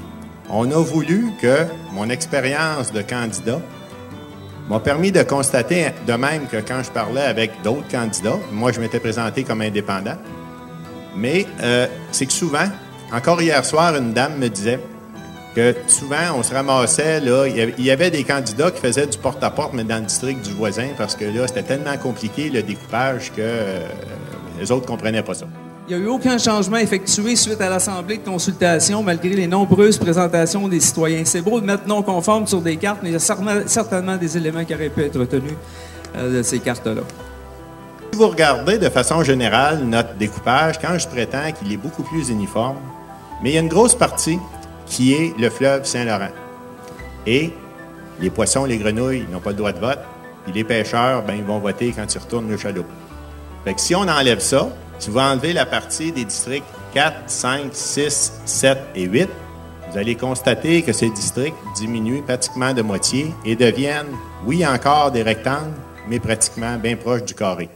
Après 2 ans de gestation, Saint-Lambert campe son plan quinquennal de développement durable. D'abord, je pense le plus important lancé au printemps 2012, ça a été le plan de développement durable. On a eu la politique de l'arbre qui a été lancée en septembre cette année. Puis on a introduit également une politique d'achat de produits sanitaires. Ça, c'est plus à l'interne, mais c'est pour favoriser les produits ayant le plus faible impact sur l'environnement. Et ça fait suite, ces 3 politiques-là, on peut dire qu'ils s'ajoutent à la toute première politique, soit la politique familiale, dont les travaux du comité créé à cette fin avaient débuté en 2009, en fait, et dans l'ancien mandat, mais qui ont été déposés et adoptés au printemps 2011. En 2012, à Saint-Lambert, les travaux sur les infrastructures ont accaparé une bonne partie des énergies de l'administration municipale, selon Philippe Brunet. Pour ces travaux-là, on est toujours à travailler sur le prolongement du tunnel exutoire. Et ça va améliorer grandement l'écoulement des eaux dans le secteur, tout le Haut-de-Ville, qui se déverse vers la rue Riverside, qui sont canalisés vers Riverside. Pour sa part, la directrice générale sortante, Michel Lortie, ajoute que Saint-Lambert compte sur ses visiteurs pour nourrir ses commerces, d'où la multiplication des activités culturelles à incidence et retombées économiques. Mais, de faire vivre notre centre-ville, je pense qu'on est très... chanceux d'avoir à Saint-Lambert un centre-ville qui est compact, mais qui survit même dans des périodes difficiles. Le but, c'est de le faire plus connaître, que les endroits deviennent des commerces de destination. Et la façon de le faire, c'est d'avoir des événements qui attirent des gens de l'extérieur. Domaine du transport maintenant, de Pont-Champlain. Devant la Chambre de commerce et d'industrie de la Rive-Sud, le ministre des Transports du Canada, Denis Lebel, fixe l'horizon à 2022. Pas de péage, pas de pont, a réaffirmé fermement Denis Lebel. On va se payer ce qu'on peut. Tous nos partenaires là-dedans, on va faire le dossier le plus logique, le plus correct possible, mais on va aussi faire ce qu'on est capable de s'offrir. Pas de pont, pas de péage, pas de pont. On ne peut pas passer dans l'économie actuelle du pays. C'est la même affaire entre Windsor et Détroit. C'est la même affaire. Il y en a un sur la 25 qui va avoir un péage sur la 30. Et je comprends qu'il y a des gens qui ne sont pas d'accord avec ça. Mais dans l'état des finances actuelles du pays, je ne suis pas capable de vous aider à bâtir un pont si on n'accepte pas le principe. Il est accepté majoritairement. Évidemment, il y a des gens qui sont contre. J'ai entendu quelqu'un cette semaine parler d'un montant de péage, qu'il fallait rajouter des voies au pont actuel. Les rapports qui servaient à toutes les organisations, aux médias, pour dire que ça prenait un nouveau pont, disaient que la structure du pont n'était pas fiable. Et pour corriger le tout, on va en rajouter par-dessus. C'est bon, ça. Non, il faut bâtir un nouveau pont pour être capable d'assurer l'avenir là-dedans. Puis on va le faire correctement. Puis le pont n'était pas assez fiable pour qu'on passe dessus, puis là, on va mettre des maisons et d'autres affaires. Regarde, on va regarder intelligemment tout ce qu'il y a à faire, mais on va faire ce qu'on est capable de se payer ensemble. Et j'écoute, puis j'ai tout lu bien sur la presse et le cahier. Je trouvais ça bien beau. Il y avait plusieurs ponts piétonniers, puis on va faire... Puis je dis pas non à quoi que ce soit. Mais si en bout de ligne, le pont coûte 3 fois le prix qu'on avait prévu, on a prévu entre 3 et 5 milliards. Quand était le temps de dire on va prendre 1% de ça, on a pris le 3, on a pris le 5, c'est toujours pareil. Moi, je suis là pour gérer ça. Puis on va le gérer correctement. Puis on veut faire quelque chose qui va faire du sens du début à la fin. On va faire le plus beau pont possible. Mais si vous arrivez avec une facture de 15 milliards à la fin parce que j'ai voulu avoir un paquet de belles choses, vous allez me dire, le bel, tu sais pas compter. Pas ça que je veux. Domaine de la santé, investissement de 8 millions de dollars à l'hôpital Charlemagne. Ces investissements sont voués aux actifs immobiliers. Mais ombre au tableau, le docteur Jacques Desnoyers dénonce les retards à répétition dans les interventions chirurgicales et le manque d'équipements stérilisés.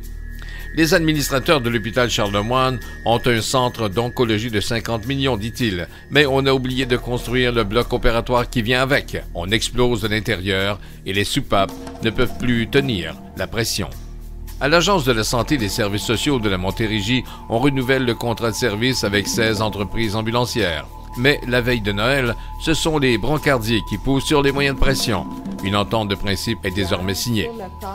Au C3S Pierre Boucher, en pleine séance publique annuelle d'information, Gina Stouck, présidente de la FIC, jette un pavé dans la mare contre les réductions de postes d'infirmières à l'intérieur des différentes unités. Au 6e Nord et au 6e Sud. On sait qu'on est en pénurie d'infirmières. Et puis, avec la loi 90, il y a des rôles et responsabilités qui sont différents, qui sont donnés aux infirmières auxiliaires. Donc, en travaillant en partenariat, on arrive avec nos expériences, tout ça, à donner des soins de qualité aux clients. Mais là, il y a des abolitions de postes d'infirmières auxiliaires de nuit dans ces centres d'activité-là. Alors, afin d'obtenir de bons résultats, le processus de cette réorganisation de travail est remis en cause. La directrice par intérim de l'établissement, Louise Potvin, répond.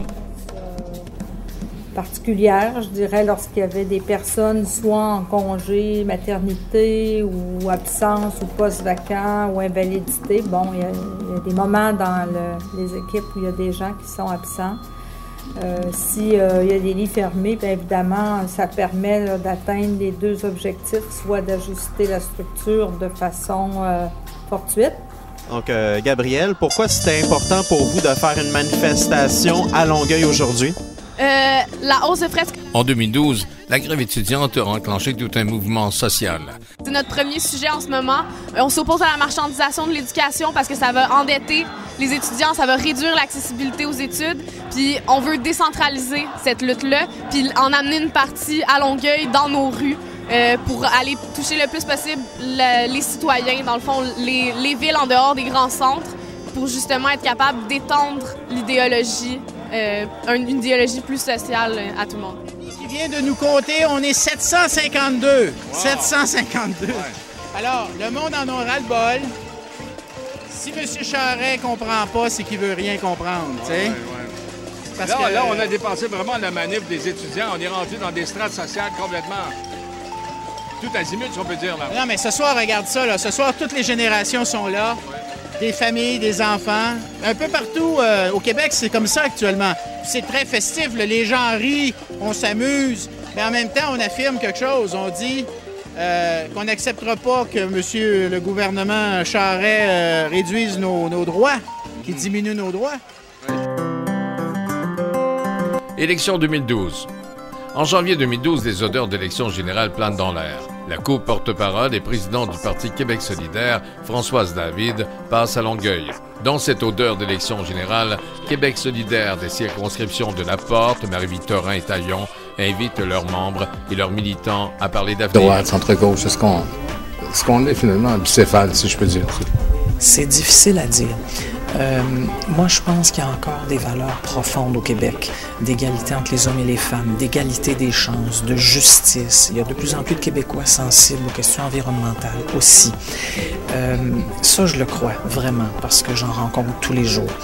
Maintenant, est-ce que ça représente une majorité, une minorité? Je ne sais pas exactement.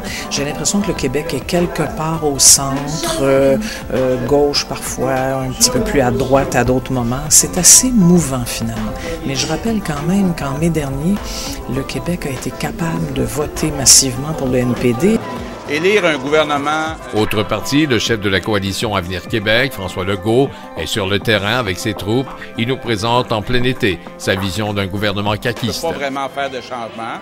Puis on a Chantal Soucy d'Anversac qui va représenter la coalition Avenir Québec, qui est préoccupée d'éducation, entre autres, des enfants qui, évidemment, là, sont à l'école, à la petite école. Donc, l'éducation... On veut se préoccuper de mieux développer dans la CMM, donc dans le Grand Montréal, l'économie.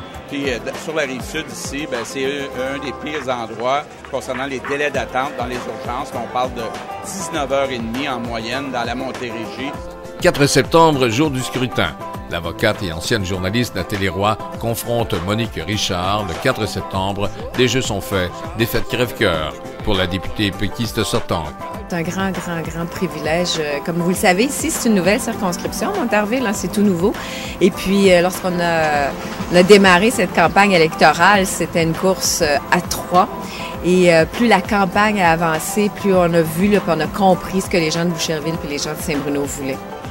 Ils ont annoncé que le Parti québécois allait former le prochain gouvernement. Ça semble pas mal.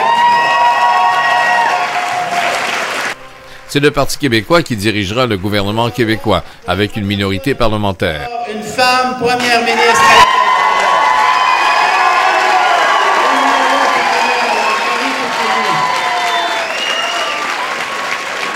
Salut Jacques. Content de ta victoire?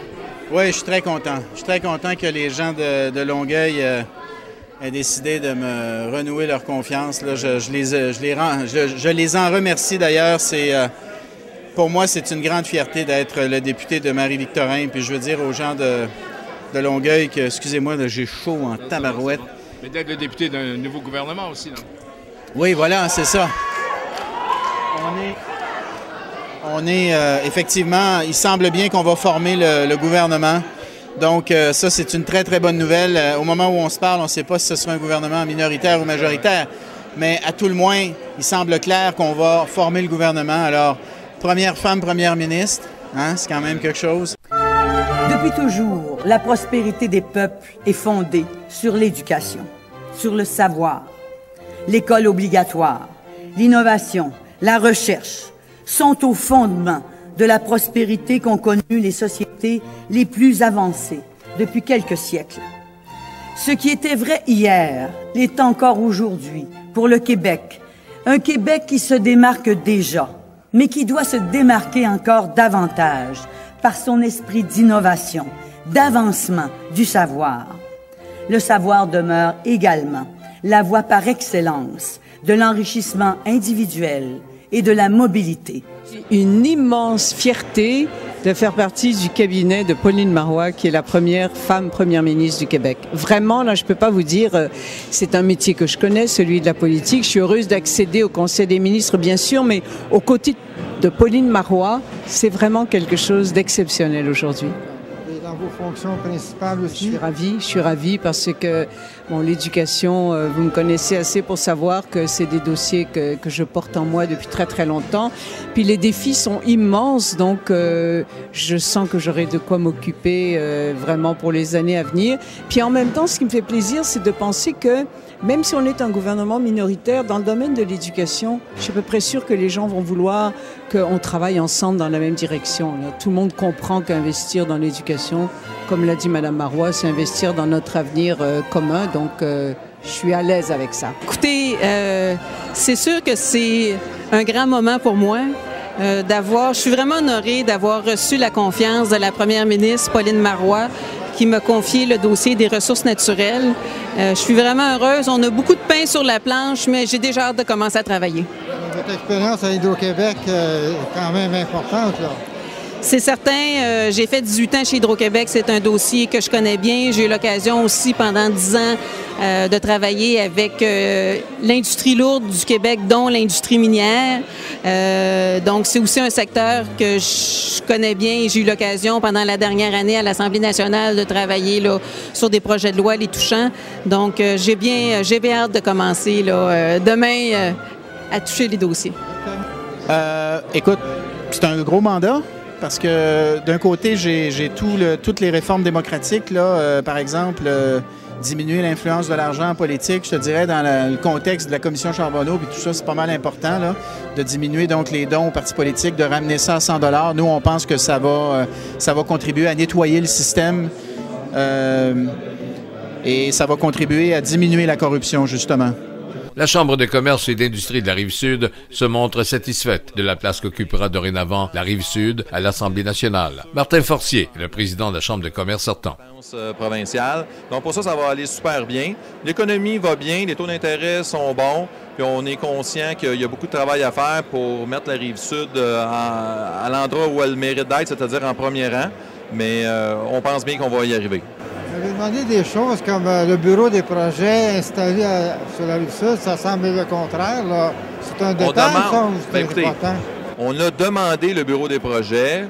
Le ministre nous a répondu jusqu'à maintenant qu'il y avait déjà des locaux disponibles à Ville-Saint-Laurent. Bon, maintenant, il faut regarder là, qu'est-ce qui est le plus logique. On est un contribuable, on veut s'assurer que l'argent des contribuables soit bien dépensé. Nous, on est probablement convaincus qu'il va y avoir des économies d'échelle à réaliser si le bureau est installé sur la Rive-Sud. On ne fera pas une grosse chicane avec ça, mais quand même, on trouvait ça important d'en informer le ministre. Alors bonjour, nous sommes en présence de 3 personnes qui ont... La table d'itinérance Rive-Sud fête ses 10 ans dans la recherche de solutions à la problématique des personnes itinérantes du territoire. Oui, bonjour. Carpinteron, justement, la continuité que vous appelez ici. Alors pour vous, donc, vous avez repris un mandat après Jean. Vous êtes le coordonnateur actuel aussi. Comment ça se passe pour vous? Ben, ça se passe très bien. En fait, ils ont mis la table carrément. Dans les bons sens du monde, ils ont mis la table bien avec ses 5 ans de travail et puis Jean Cassamon avec la continuité aussi. Puis moi, je suis arrivé là pour faire, grandir tous ces projets-là. Moi, je suis arrivé en 2010. Printemps 2010. Je suis là encore en 2012. Et puis c'est ça, dans le fond, c'est une belle évolution de la table, si on veut. Étant donné les difficultés, parce que moi aussi j'ai eu des difficultés à un moment donné de est-ce que la table va exister encore, la coordination va exister en 2012. Il y avait un risque de ne plus avoir la coordination. Fait que c'est ça, dans le fond. Moi, j'ai vécu la même chose que mes collègues ici, mais on travaille très bien en concertation.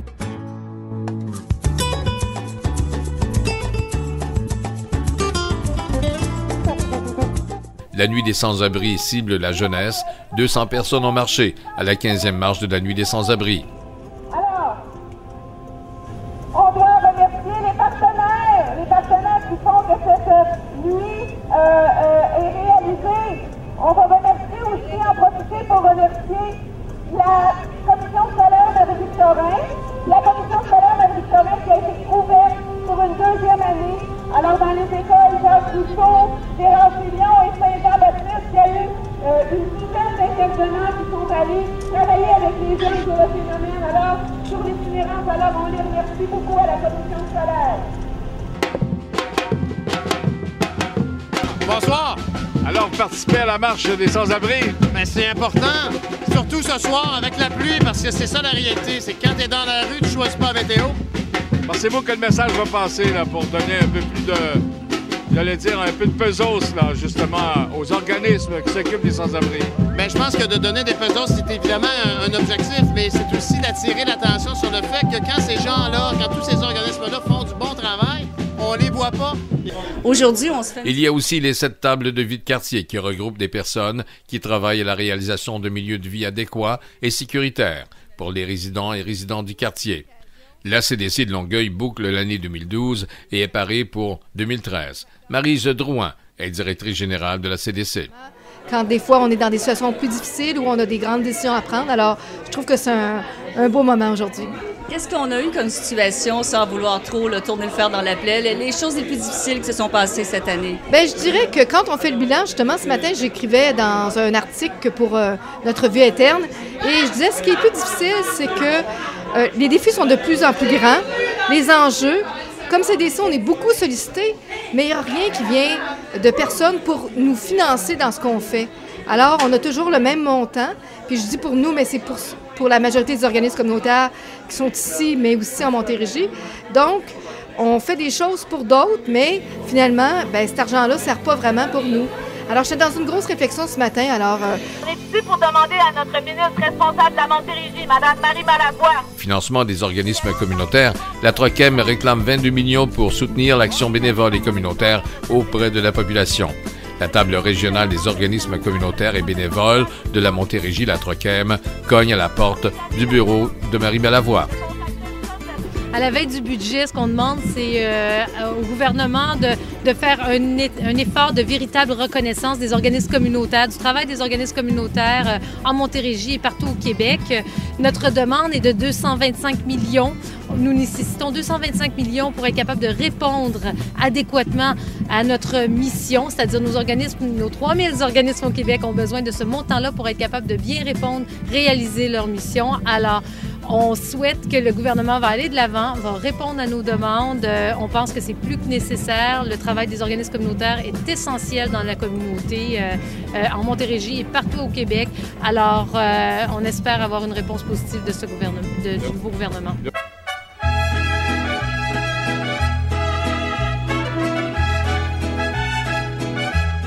Le Festival international des percussions de Longueuil avait choisi le monde des Mayas et leur temple.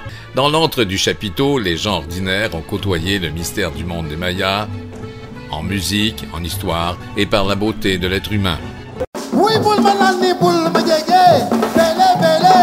Tous étaient venus se faire tatouer un tam-tam sur le cœur dans un moment intime avec l'artiste.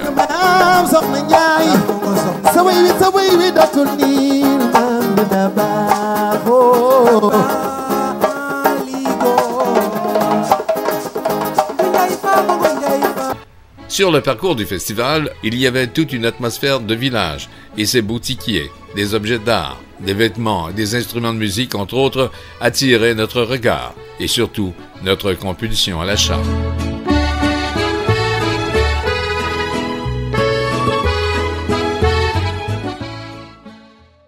Ses parents, bonjour. Bonjour. L'Orchestre symphonique de Longueuil part en deuxième campagne de financement baptisée de la musique avant toute chose pour la fondation de l'Orchestre symphonique de Longueuil, une levée de fonds dont l'objectif est fixé à $1 million pour cette année et à 4,5 millions de dollars sur 5 ans. C'est un peu notre devoir. L'OSDL, c'est quand même quelque chose dont on est fier, quelque chose qu'on a beaucoup de besoins. Et sur le plan culturel, je pense que c'est un porte-étendard sur la Rive-Sud. Alors moi, ça fait peut-être une quinzaine d'années que je m'implique à l'orchestre. J'ai travaillé à mettre sur pied cette fondation-là. Et dans la campagne, j'ai pris la coordination du cabinet de campagne, aller chercher de recruter les gens et tout ça. Alors mon rôle est non seulement de m'impliquer, mais d'emmener du monde avec moi, de faire réaliser aux gens d'affaires à quel point c'est important la musique et de s'impliquer dans des causes autres que des causes traditionnelles. Et ça a très bien fonctionné et je pense qu'on va connaître des succès jusqu'à la fin de la campagne. À Saint-Bruno, L'Homme Soleil, pièce majeure de l'artiste Jordi Bonnet, 1932-1979, nous est présenté, un don légué à la ville de Saint-Bruno par le philanthrope et visionnaire Guy Laliberté, fondateur du Cirque du Soleil. Magistrale œuvre de Jordi Bonnet qui se découvre au fil du temps comme dans un enchaînement de saisons. Monsieur Coteau, bonjour. Bonjour. Belle journée pour la culture aujourd'hui, l'intégration d'une œuvre comme ça dans un lieu public. Votre vision personnelle sur cette œuvre, sur ce geste? C'est un geste qui s'inscrit dans la démocratisation des arts et qu'un philanthrope de l'envergure de M. Laliberté ait le réflexe de se libérer, de se détacher d'une telle pièce pour le bien commun, je trouve ça élégant et grandiose. Geste en plus qu'on reproduit 7 fois, on nous disait, parce qu'on a eu 8 reproductions, une œuvre que M. Laliberté garde. Donc, pour le Québec, on peut s'attendre aussi à ce que des gestes comme ça se multiplient peut-être, qui sait? Oui, qui sait. Et j'espère que d'autres suivront son exemple pour partager. Si ce n'est pas des dons, ça peut être des prêts. Les œuvres d'art sont en général créées pour être vues, pour être lues, pour être... En décembre, tout est en place au Parc Saint-Marc pour le marché de Noël de Longueuil, sous une météo digne de nos hivers québécois.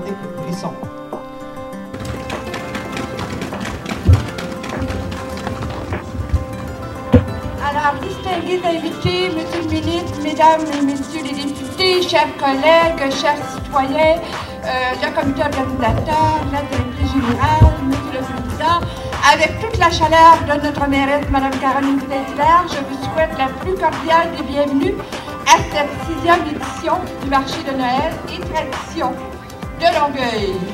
Alors, voici les feuilles sont aussi quelques. Alors, ce rendez-vous annuel est une occasion idéale pour renouer avec les valeurs et les coutumes qui ont forgé notre identité culturelle. Lieu de trouvailles exceptionnel, le marché devient source d'inspiration pour qui cherche un cadeau unique pour les fêtes.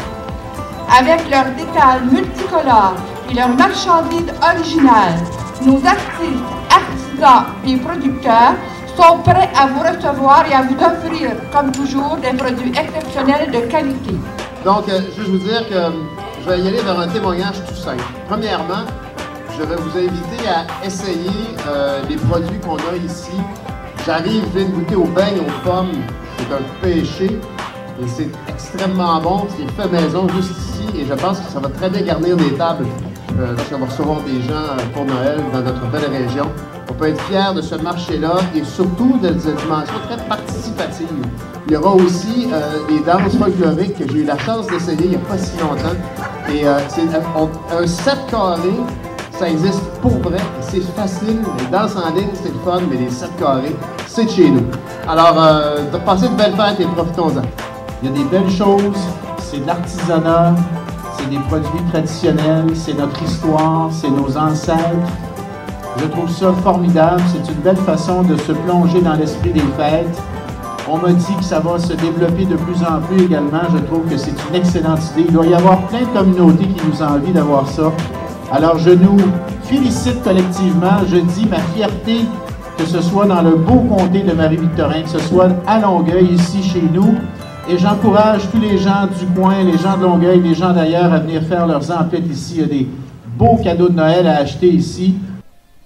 Et dans les sports, l'événement populaire le plus marquant est sans contester la Coupe d'Is-30. Accompagnés de leurs parents, les enfants se lancent dans la course. Un simple aller-retour de 1 km pour la gloire de se sentir un peu plus olympien en ce début d'été. Et vient le temps de la récompense. Si les groupes d'âge se comptent en décennies, les médailles de bronze, d'argent et d'or nous ramènent à une dimension olympique d'une victoire personnelle sur la ténacité.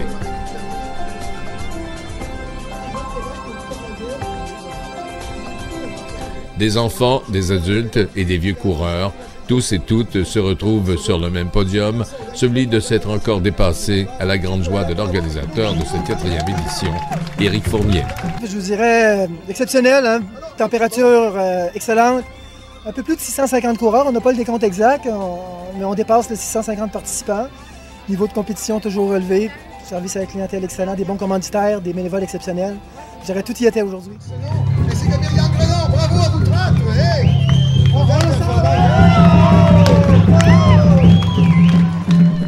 Un reportage de Jacques Marchand pour Média Sud.